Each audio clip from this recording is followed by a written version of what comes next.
Hey everybody, how's it going? Dan Schinder here on Drum Talk TV on Yes Shift as well, the vlog and podcast I do with my son Steven Schinder. It's all about everything in the Yes universe. Why are we broadcasting this show on both Drum Talk TV and Yes Shift? It's because our featured band on the Tributes to Tributes that I do with my partner, Jason Gianni in Livingston, New Jersey. I'm in Globe, Arizona. Our guest is the drummer from the tribute band we are paying tribute to. That's Total Mass Retain. And in his total massness is Joe Cass, coming to my wife's hometown, Bronx, New York. What's up, Joe? What's going on, guys? Everything's great. Yeah, we're here. Excited to have you. Jason and I are huge Yes fans, as you know, Stephen is as well. And I have a Yes fact that was brought to my attention by Stephen about a half hour ago, and that is this. Today is 50 years ago that Alan officially joined Yes 3 days before his first live performance with them on the Coast of the Tour. 50 years ago today, July 20-something as we're recording, 27th. As we're recording this and broadcasting live if you're watching the archive. So really cool thing. Hey, folks, give us a shout out. Let us know where you're watching from. And let us know if you've ever seen Total Mass Retain. Let us know your favorite Yes song, whether you've seen a Yes play it or Total Mass Retain play it. Just interact. It's your show, too. So, Joe, first of all, again, welcome. Thank you. Obviously, you're a big Bill Bruford and Alan White fan, I'm guessing, by the songs you play, because you don't just focus on one period of the band, right, Jason? Like Jason and I were getting off on the fact that you go all the way back to the first three albums, all the way forward to the Trevor years, and much more recent than that. So talk a little bit about your personal influences first, and then we'll talk about your backup band. Sure. So I know. If only the drummer was considered the front man, right? Wait, we're not? Wait, what show are you on? What's wrong with you guys? Jeez. So, and I grew up as a Yes fan. My first Yes show was the Talk Tour, 94. I was 7. It was my 7th birthday. So oh, wow. I followed Yes since I was a little kid. I think I learned how to play the drums watching the 90125 live VHS over and over again. But we're Yes fans, so we're playing music of all eras of Yes. Of course, we have preferences and things we love more than the other, but we have aimed to play songs that no one else has played, or we've aimed to play songs that Yes hasn't played in a long time because we love the music. Or ever since the album dropped, and we'll talk about a few of those. Right, yeah, or at least close to it, right? Yeah. Yeah. So do you have some favorites that you see it on the set list, or when you guys are working out the set list, parts of the set that you can't wait to get to because there's some of your favorites to play as a drummer? The answer is yes, but it does shift to make a couple of nice there. But essentially, we've changed our set list around often, or even Yes, right? Seeing what they're playing tour to tour. If you're going to see Chris Squire or Billy Sherwood shed on Heart of the Sunrise, you're not going to complain. But the rotation of music kind of creates the current favorite. You know, if you're listening to Drama, it's hard for it to not be your favorite album, especially as a drummer.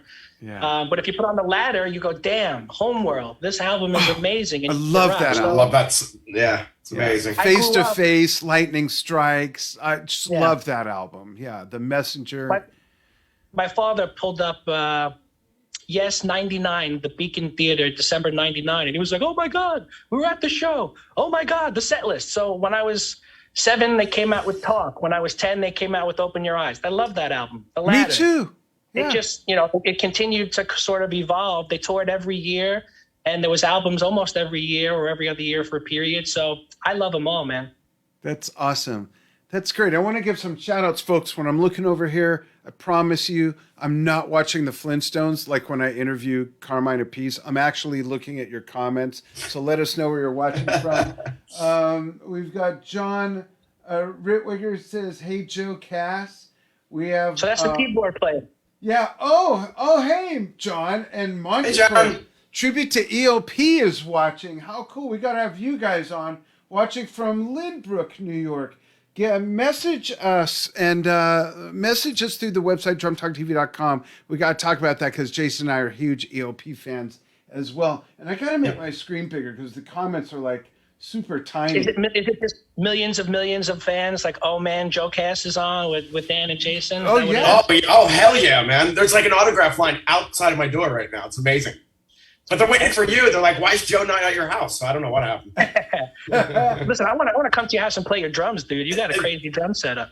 Come to me anytime, buddy. We're close enough. We can always get together. Ron Alonso says hi. He's from, where is it? Long Island, New York. John Doyle, I'm here, Sparky.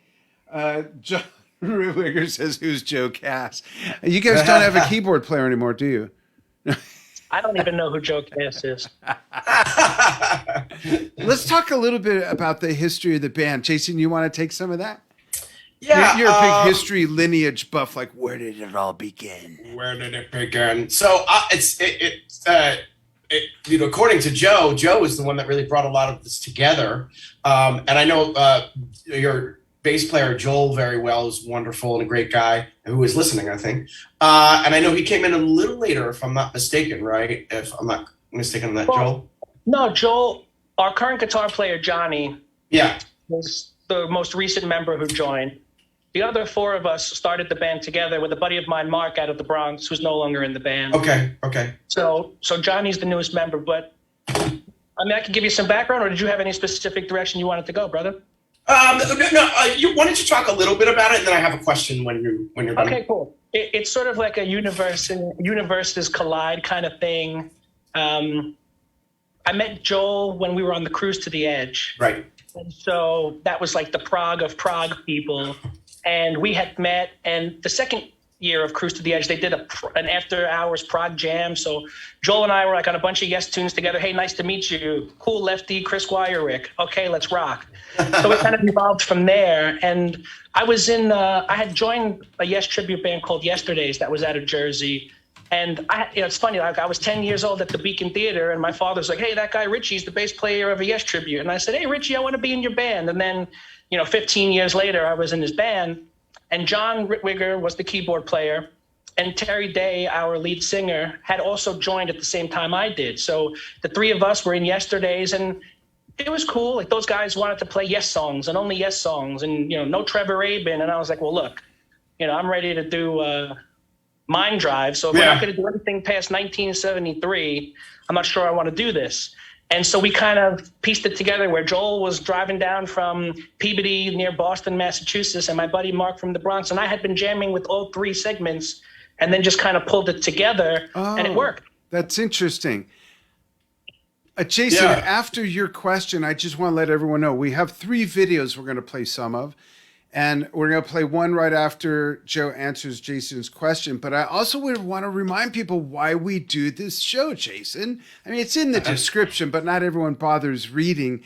Folks, think about this. You go to a bar, you go to a pub, you go to a club, you go to a lounge, you go to a party, quinceañera, bar mitzvah, brisk, whatever, and there's a band, right? And the band is playing cover songs. But a lot of times they might play AC/DC, Bad Company, Aerosmith, Led Zeppelin, the Beatles, and it all sounds the same. It sounds like that band. So Jason and I are huge fans of bands that truly pay tribute to the bands by learning the language, not just playing the math of where the beat goes or what the chord is, but getting that guitar sound, getting that B3 organ sound, getting that snare sound if you're playing Phil Collins or Bonham or Bruford or Alan White, and those are all different snare sounds. So that's why we have the show, because the takeaway is all about learning the dialect of those different musicians' own sounds and shifting from those different songs and sounding like those bands, not like a band that just sounds the same plowing through an old man's list of songs. Right, guys? Basically, yeah. Yeah. So that is actually a perfect segue into my question. And boy, did you tee that up. Bam. You're welcome. Yeah, amazing. One of the things that Dan and I talk about is the idea that tribute acts could range anywhere from the average bar band, which we don't really talk about, to the tribute band who, really dedicate themselves to what Dan was saying, to even going one step further to like a role-playing band, where not only are they you know, going over every note and every sound and everything, but they're even, you know, doing a show like we had a Musical Box, Genesis, you know, we covered them, and they did the entire Supper's Ready, you know, the same stage setup, same everything, dance moves, Peter Gabriel, everything, unbelievable. It's like Genesis on they're ice. Really, ice they're really, they're really, really amazing. So when you guys started to put the band together, because I know how big of fans you all are, where did you kind of feel like you wanted to? Where did you feel like you kind of came in on that circle, and where did you want to end up as far as, you know, more of a tribute, more of role play, more sort of your own thing, you know, that kind of thing?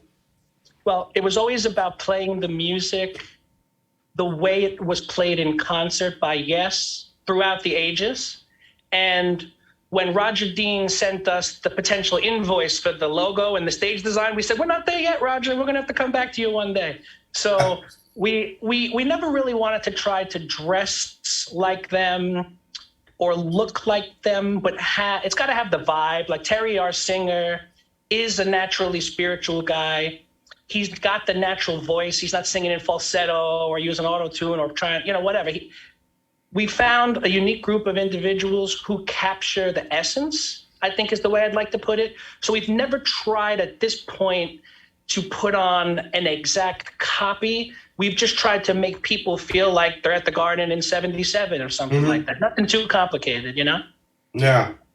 I think that's really valiant of you guys to want to do that, because, you know, obviously, you know, Yes is one of the most difficult bands to cover, whether it's John Anderson's voice or the, you know, the intricate music and that sort of thing. And I think this is one of those, you know, kind of weird roads where you can go down and be like, God, we have so many options of kind of where to land. Let's just go up to this point and stop, or let's go all the way, you know, that kind of thing. So Dan and I like to discuss that with our artists to see, you know, as you know, what the limitations are, you know, if there aren't any limitations, you know. And one thing I always talk about from drummer to drummer is how the new popularity of tribute acts have been so prevalent, especially like the crumbling of the music industry, basically, that it's allowed us to have more job opportunities and work more, you know what I mean? So did you ever think of it in that respect, or have you only been saying like, I just really want to do like a Yes thing, or like, oh shit, this has really turned into something that I've been able to, you know, garner a lot more work from, you know what I mean?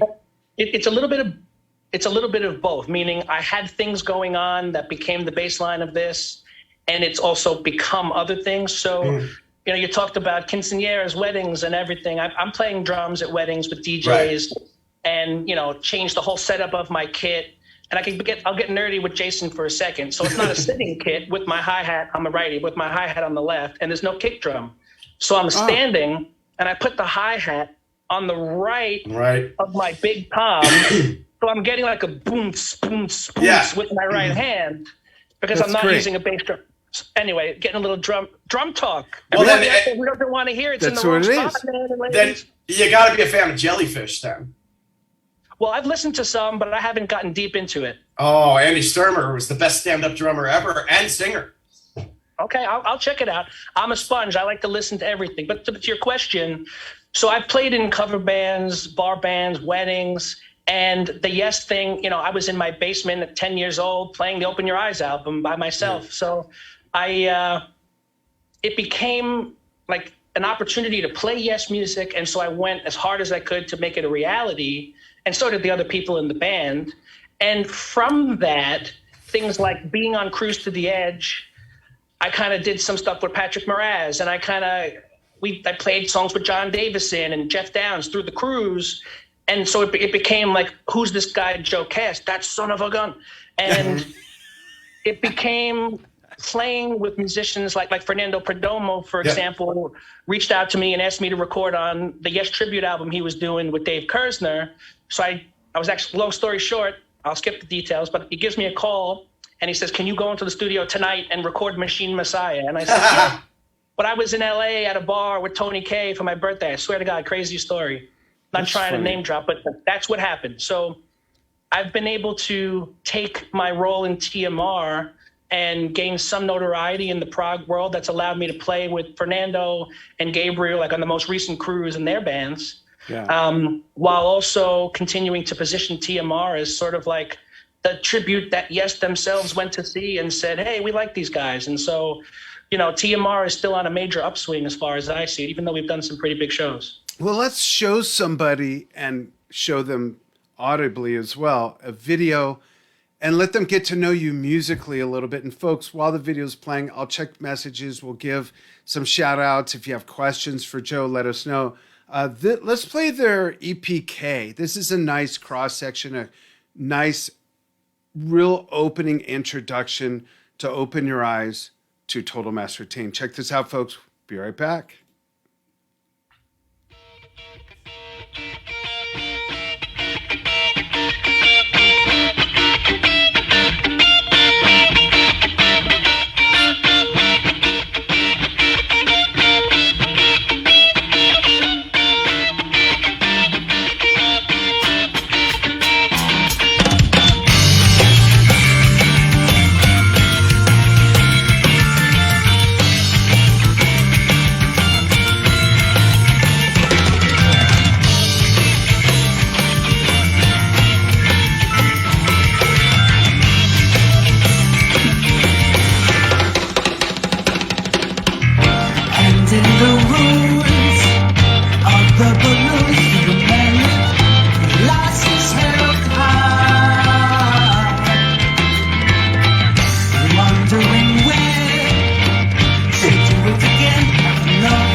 Folks, just a tease. Everyone relax. And I know. I was just about to text my son, and Steve says, you clicked on Astral Traveler instead of the EPK. I faked you all out, made you look. The EPK is still coming. But I love that because that's time period correct with the psychedelic fractal. But Joe, you're singing too, which is great.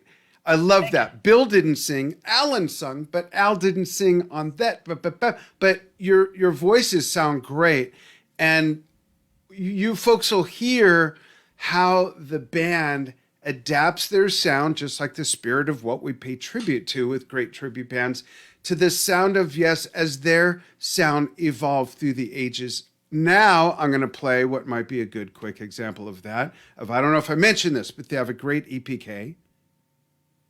I'm going to play that right now. Then I'm going to give some shout outs because there's people saying hello. So here we go. On your mark, get set. And again, I used the wrong player. Hold on. Someone that knows what they're doing will be right with you of all days. Fire this guy. Who the hell is he?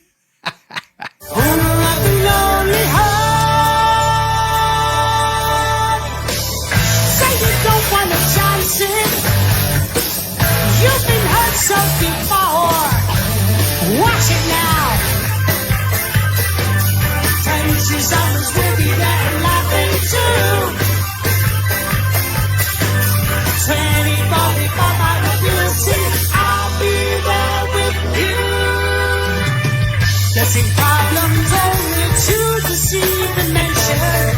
Passing paths that hide halfway into the void. As you cross from side to side, we hear the total mass retain.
please don't say a word.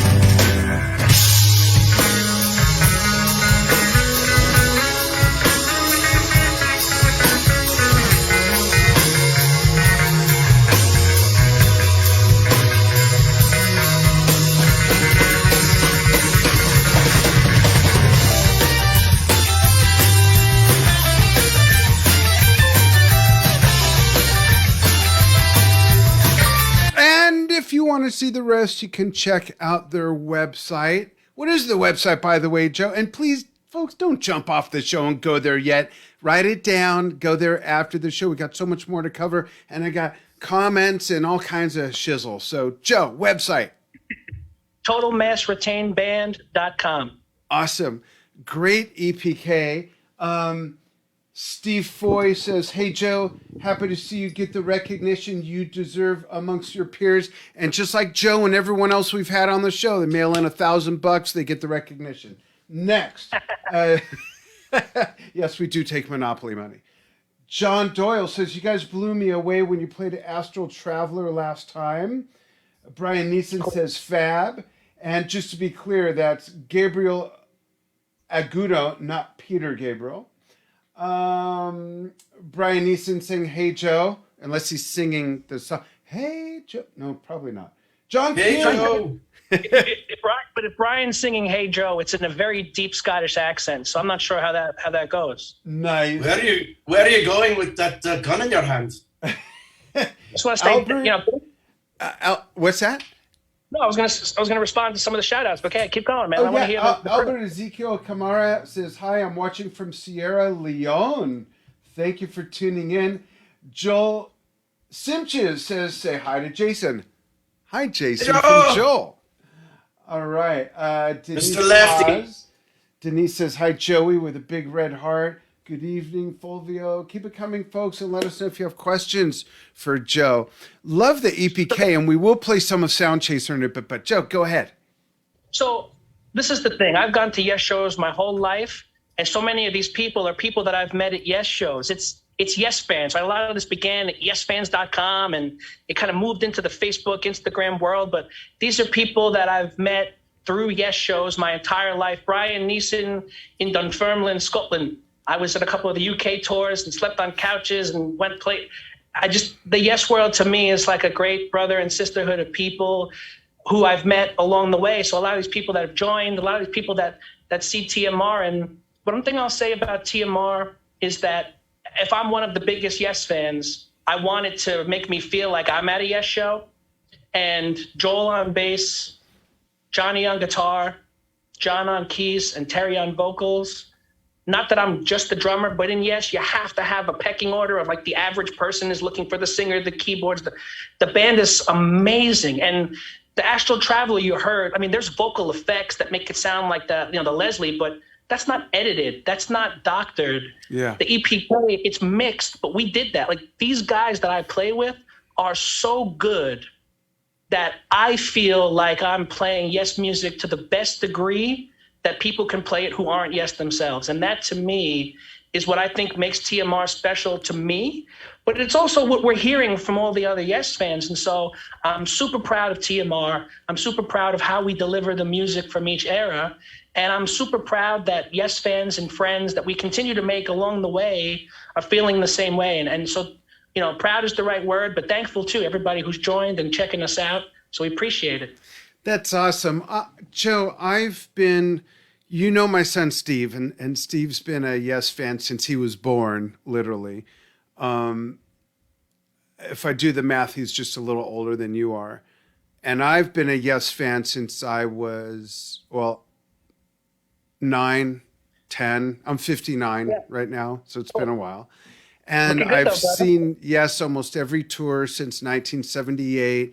I knew Alan since 1989, and I'm still getting through that. That's Alan and I right there, actually. In 1990, my son Alex was 2 weeks old, Steve's older brother. And I played... you were so young there. That's great. Amazing. And I played, when he passed away a few days later, I did a tribute and I started with the Silent Wings of Freedom because I thought it was fitting, and then I played Sound Chaser, which is a great warm-up song for whatever else you got to do for the rest of your life at a drum. You're tired. If Yeah. you're really, They opened shows with that. And I know. asked Alan, and he said, well, it just meant we played everything a bit faster, you know. Yeah.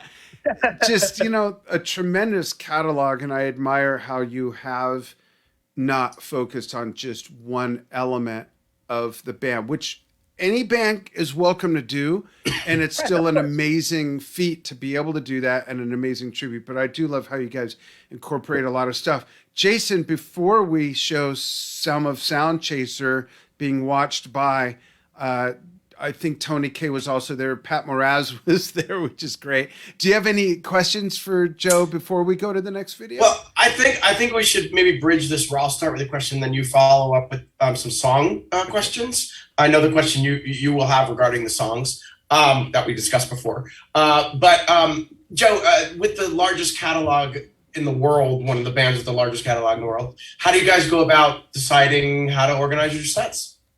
That's a great question. Well, if you ask Joel, we're going to play 100 songs a night. I want to be in that band. Yeah. If you ask Terry, he says, you expect me to know all those damn words? So, the way we do it is by everybody gets an opportunity to share songs that they really want to do. And like you heard the EPK, it's meant to sell tickets and sell the band, right? There's a little Sound Chaser in the middle, but we look at it and say, what do Yes fans want to hear? Is a question that I was checking alt.music.yes in 1999 to see what the set list was. Yeah. So I want to know what Yes fans want to play. We just did a poll of which epic TMR should do next. We had a couple hundred responses, which was cool. Supper's ready. No. Right. Macaroni. I actually think I answered that, and I said, "You MFers, you better do Endless Dream, or I'm going to come down there and hunt you down." You did. Maybe that'll be in the next poll. But people voted Mind Drive. We did the Revealing Science of God, Ritual, and Gates of Delirium. And Gates actually won, which wasn't surprising to me, but it was surprising to me because Yes just did Gates a few years ago. Right. I think some other bands are doing Gates or practicing Gates, and so I thought maybe that wouldn't win. But a few years ago is multiplied and magnified by the fact that for 2 years no one was gigging. So I think that adds like triplicate to those 2 years. Yeah. Are you quoting some John Anderson lyrics? Multiplied and magnified. That's right. It sounds like that. Yeah. I agree. So people. Hello, Joe Cass. Okay, go ahead. People want to hear Gates of Delirium like it's Queen's Park, QPR, and that's how it's going to be when TMR does it this fall. It's going to blow people's minds. And I'm super excited about that. But we basically said, depending on the venue and depending on the expectations of the venue and their audience, we are careful to pay attention to that. But, when we're playing Progstock in October at the Rahway Union County Arts Center with a whole bunch of crazy bands like Stickman and Project, we're going to play like only epics and stuff that people haven't heard. So that's because it's Progstock, right? But when we play, Madison Square Garden, people want to hear Owner of a Lonely Heart. So we look at it, obviously I'm kidding, but we look at it based on that. And then everybody gets a chance to say, what do they want to play? But then I'm also big on, like, what are some themes or what are some things, right? Yeah. So like when we did, we sold out the Iridium in 2020, just before COVID hit.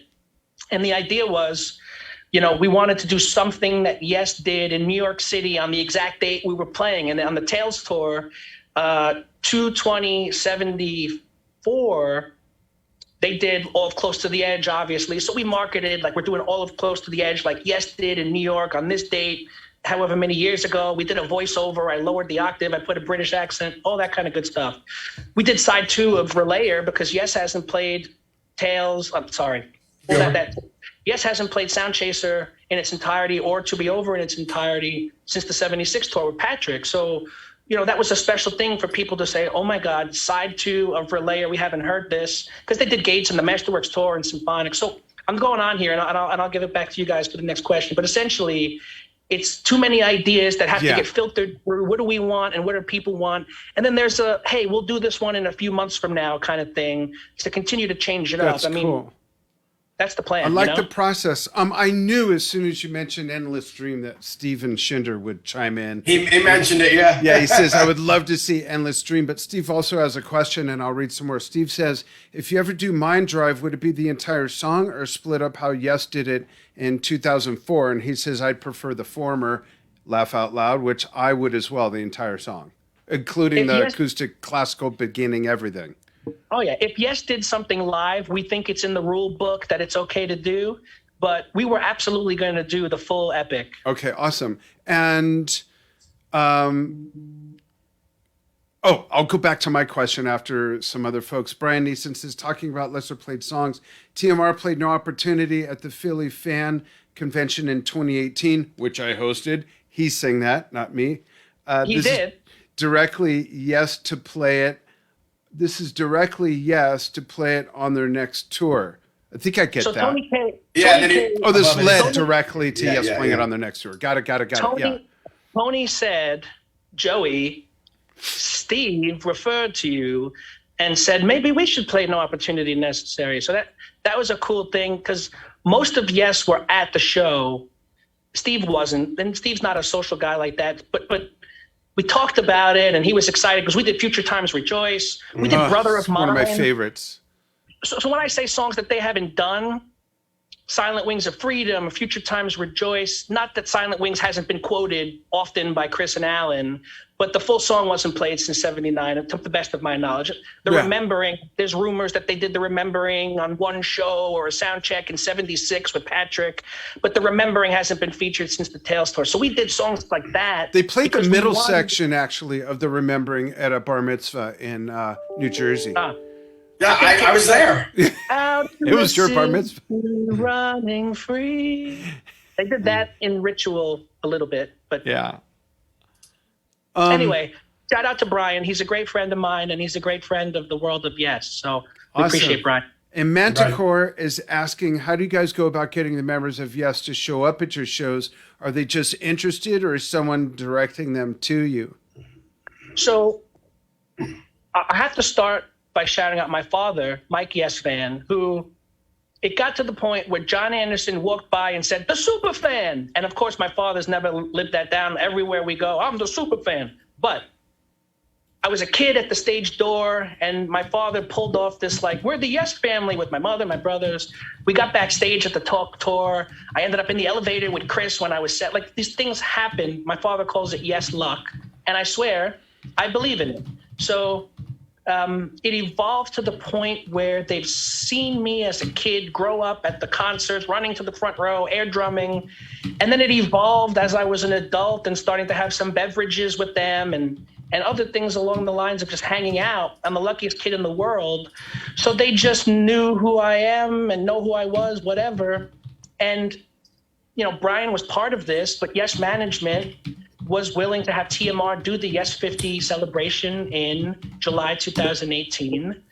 And it's like, hey, whether it's, hey, that kid that's been following us all our lives or the guy we just had a drink with at the last show, let's go check out Joey's band. And, you know, like Billy Sherwood, I know Billy since I was a kid. He still calls me Little Joey as a joke. So there's been a personal relationship that is very dear to me. And, you know, this is what I do to my friends. I say, you're the biggest Yankee fan I know. Can you imagine hanging out with Derek Jeter? Whoa, that'd be crazy. I'm like, yeah, well, that's what it's like for me. It's not because I'm trying to talk smack or show off. It's that I'm the luckiest guy that's ever been in the Yes world. So there's a personal relationship that has evolved into being willing to show love and support for Total Mass Retain because we're doing it at a tribute to them. Even the current lineup, we've done songs that Jeff is on and Billy is on and John Davison is on. That's great. And we don't ignore that or disrespect that. Good. And the one thing that happens with tributes is sometimes people try to compare themselves. Or I'm not in the business of talking about what Yes did in London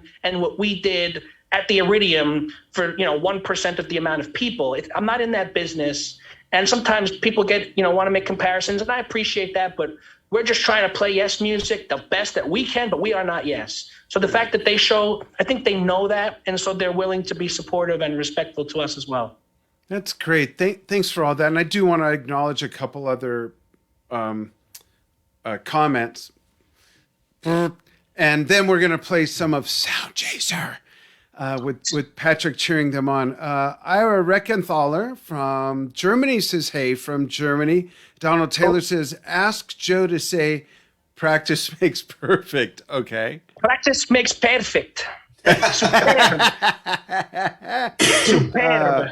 Brian Loudcaster says, sounding good. Steve Foy, hey, Joe, happy to see you get the... Oh, wait, I read that one earlier. Okay. Okay, let me just see here what's going on, what's happening. Okay, awesome. Here we go with Sound Chaser, folks. I'm going to do this the right way this time with the right play. You ready, folks? Sound Chaser. Jason, are you familiar with Sound Chaser? What are you talking about? I don't know who you are. What's just happened? All right, here we go. This is one of my very favorite things to play on the drums. I just love this song. Here we go.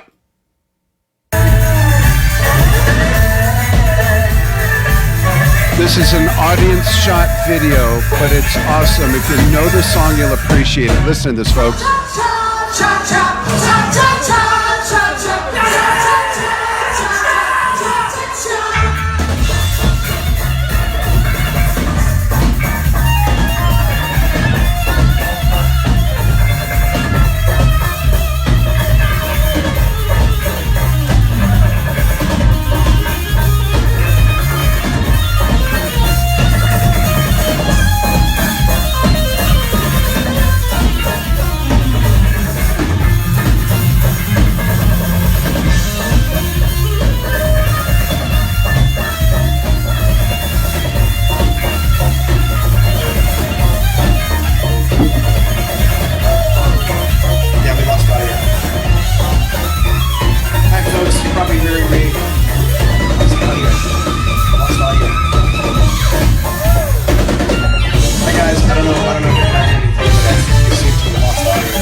For those who don't know, that's Patrick Moraz cheering him on.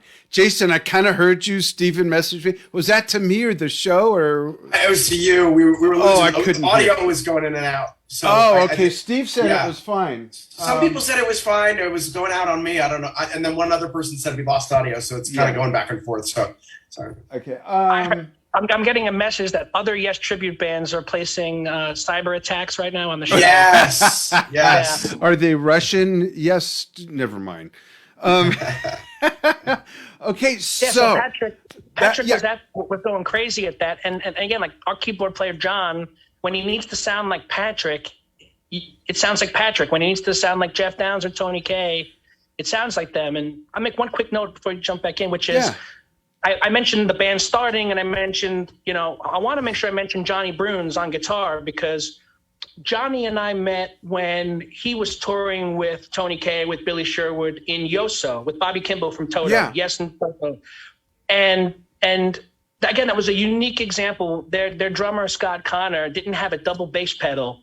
And I kind of said, hey, I'll let you borrow my pedal. And it turned into, can I sound check with the band? And I played roundabout with Billy Sherwood and Tony Kaye and Johnny Bruns. And for me, it's like, this is the kid's dream come true.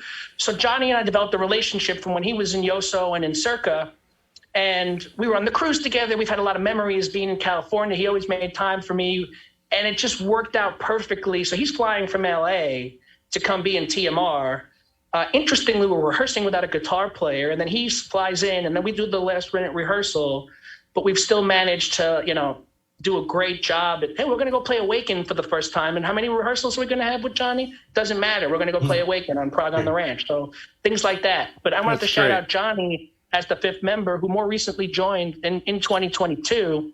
but I have a long-standing relationship as well. So again, another example of the Chris Squire in my spirit. I've got to get the band to continue and pull in, the next right person to bring TMR to the next level. So yeah, that's great. I want to mention a few of the songs that Yes hasn't played in a very long time.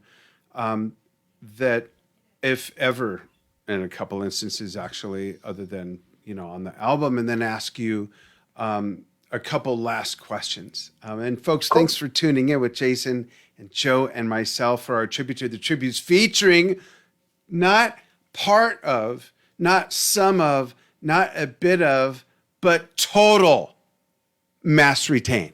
Okay? Let's keep it straight. So my question is, some of these songs, like I'm Running, I don't think Yes ever played that live.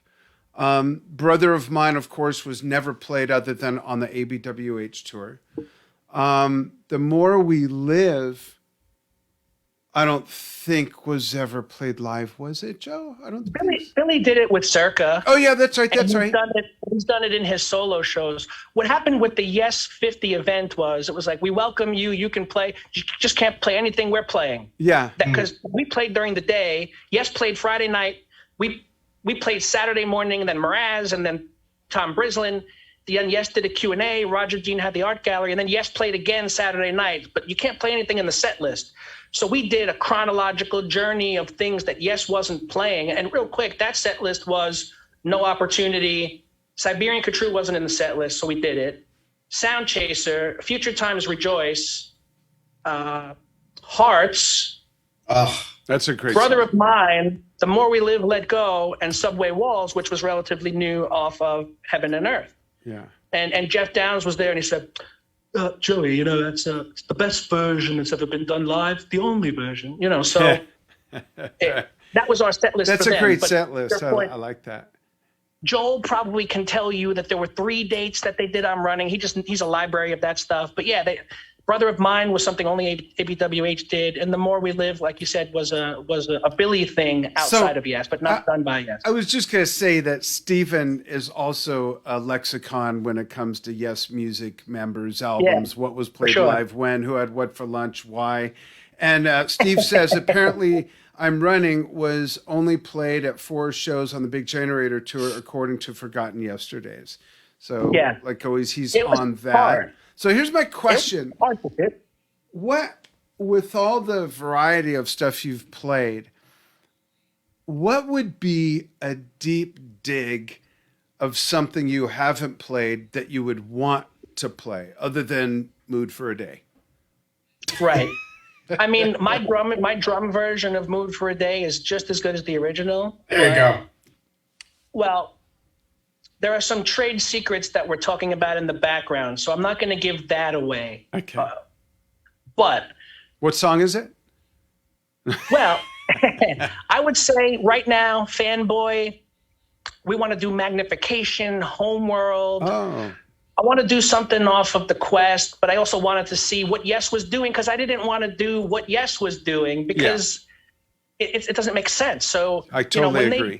Hopefully they're going to do the fall U.S. tour, and they did Ice Bridge and Dare to Know. Was it Dare to Know?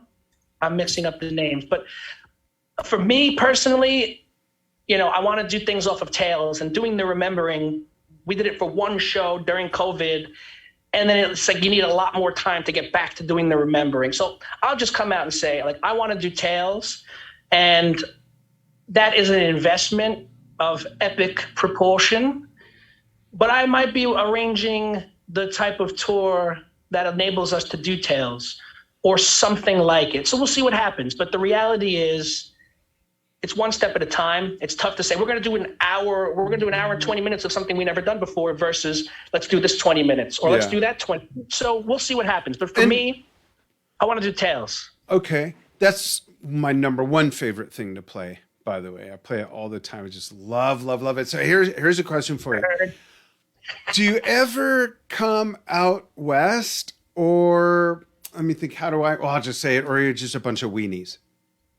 Well, both. No, Johnny Bruins is in LA. So Johnny was in a tribute band in LA called Roundabout. Actually, John Davison was the singer of that. So again, there's this kind of connected dots that always happens.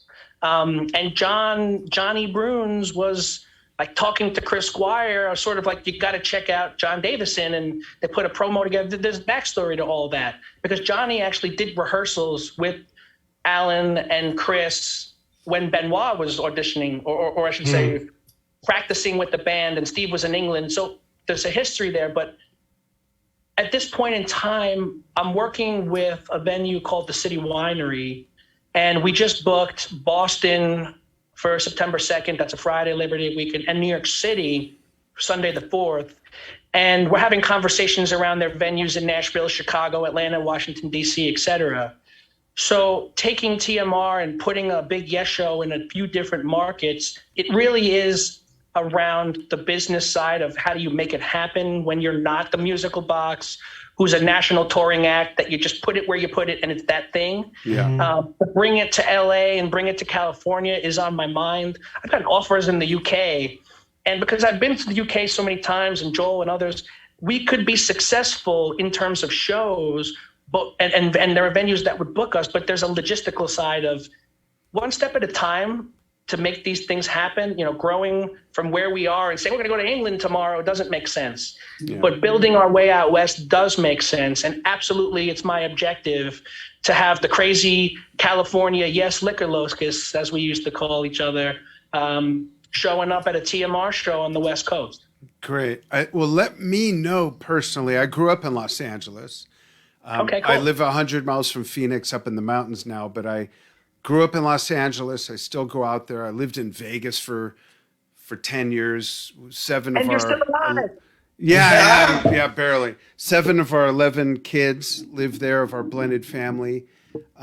Steve's in Bakersfield. Alex is in San Diego. Got 2 girls in Oregon. So we have a West Coast. I'd love to come see you guys play in person. For the sake of time, just so we can make sure we fit this on Instagram, we're going to wind it up. Joe, I want to thank you so much, not only for coming on with Jason and I, but really also giving us a nice big peek behind the curtain of the history of the band and how things work, what's going on now, what's happening in future times, so that we can all rejoice. And thank you for also paying tribute to one of the greatest bands in the world in such an honorable way. It's been really fun having you on. Thanks for the opportunity to be here. I love Yes Shift. I love what you and your son do. Thank you. Thanks. Jason, you're an amazing drummer. You're part of a lot of things that are inspirational. I love the work you do with Joe Dennison and the crew. You guys are amazing. So I appreciate it, and it's an honor for me to be part of the show and to be friends with you guys. Oh, yeah, and you're a wonderful guy, Joe. It's so great seeing you in any way I can. So we got to get together outside of this square box around here. Yeah, and there's still some more 2nd. comments coming through, Joe. So after the show, hang out. Let me chit-chat with you for a moment, and then check out the comments. Feel free to drop links in there. There's still a lot of people flooding in saying thank you and everything. Thank you very much, Vincent, Brian, Steve, John, everybody. That's great. Go ahead, Joe. Do you have something to promote? Plug. Yeah. TotalMassRetainBand.com. The only tribute band that Yes has gone to see, but I'm just kidding. Here's the deal. Labor Day weekend, we're going to put on 2 epic shows at the City Winery in Boston and in New York City, Friday and Sunday. You can get the ticket links on our website, TotalMassRetainBand.com, and let us know what you think. We've got crazy set lists coming your way. Check out our videos, drop us a note, and don't forget to check out Drum Talk TV's other shows. And don't forget to check out Yes Shift. Thank you so much, Joe. Thank you, everybody, for following what we do here on Drum Talk TV and Yes Shift with my son, Steve, and with Jason here with me on our Drum Talk TV original series, a tribute to the tributes. We will be back with more shows and interviews. We actually have Dr. Nadia Azar joining me soon. I don't have the date off the top of my head. Just watch the Facebook page and Instagram, and you'll see the promos for us to talk drumming injuries. Ooh, who's got a drumming injury? Yeah, there you go. Ooh, that's right. We're going to take a real good look at that. All right, folks, thank you so much. We will see you soon. Bye.